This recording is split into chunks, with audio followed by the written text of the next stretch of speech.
Anies jahat, manfaatkan corona, cairkan dana tanpa ikuti regulasi. Ditulis oleh Mora Sifudan di seaworld.com. Hai, selamat datang di channel Focus Day bersama JJ.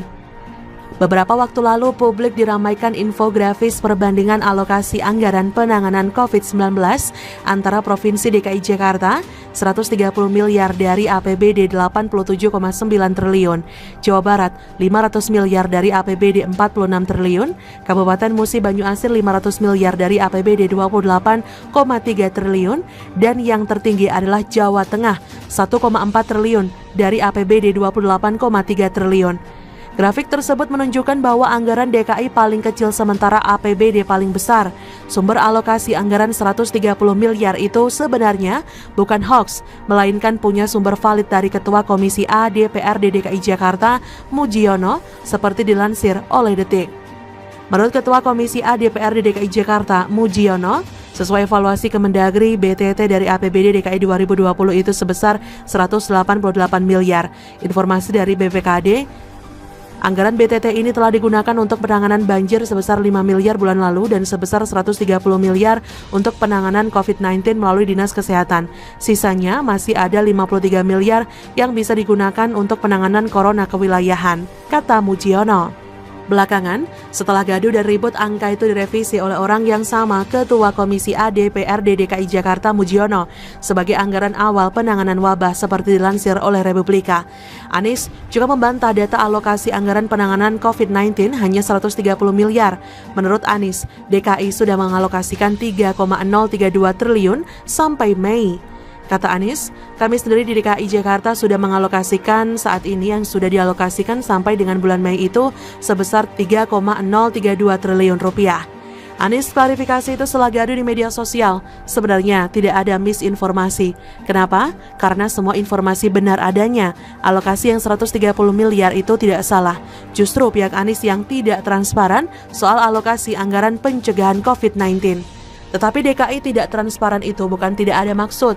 Entah siapa yang pertama mempermasalahkan anggaran penanggulangan COVID-19. Tidak jelas. Tampaknya memang itu dari pihak lawan politik Anies. Hal itu dibuktikan juga dengan marak tersebarnya infografis itu di kalangan orang-orang yang kontra Anies. Disinilah kelicikan Anies. Dia sangat lihai mencari celah untuk menghantam lawan dan sekaligus memanfaatkan momentum. Buzzer Anies pun langsung menyerang balik bahwa Anies sudah mengalokasikan 3,032 triliun sekaligus memainkan narasi bahwa Kemenke masih punya utang kepada DKI. Anies juga meminta Kemenke mencairkan dana senilai 7,5 triliun. 7,5 triliun itu terdiri dari piutang dana perimbangan tahun 2019 lalu dan 5,1 triliun ditambah dana bagi hasil kuartal 2 2020 2,4 triliun. Parahnya, dia meminta itu saat rapat dengan Wakil Presiden Ma'ruf Amin. Kata Anies, karena itu akan membantu sekali. Ini adalah tagihan tahun lalu, Pak. Kalau ini bisa dicairkan, kami akan memiliki keleluasaan secara cash flow. Itu yang kami laporkan ke Bapak Presiden, kata Anies. Tampaknya alasan Anies ini sangat tepat. Sekarang lagi wabah, DKI butuh dana, DKI punya dana tapi belum dicairkan Kemenke. Kemenke kan pusat berarti tidak peduli DKI. Lengkaplah kecerdikan Anies sambil memojokkan pusat sambil uang cair. Enak toh? Tunggu dulu. Anies boleh saja memainkan narasi. Dia bisa saja memanfaatkan COVID-19 untuk memeras Kemenke sebelum waktunya. Dia juga bisa saja memojokkan pusat tapi itu tidak akan berlangsung lama. Ternyata saudara, uang yang Anies minta ke Kemenko itu memang belum waktunya dicairkan dan belum bisa dicairkan. Piutang perimbangan senilai 5,1 triliun itu memang belum bisa dicairkan karena masih menunggu audit BPK selesai. Sementara pencairan dana bagi hasil DBH senilai 2,4 triliun itu terjadwal bulan Juni.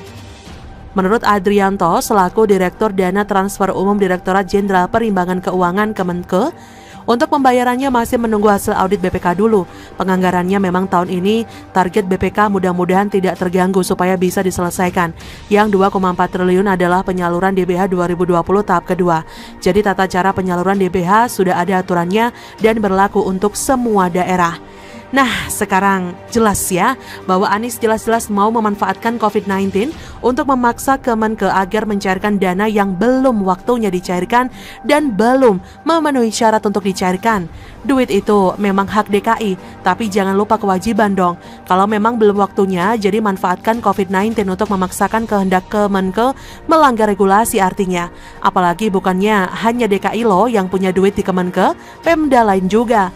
Maunya sih tidak berprasangka buruk terhadap Anies, tapi bukan hanya saya kok yang berpikiran seperti itu.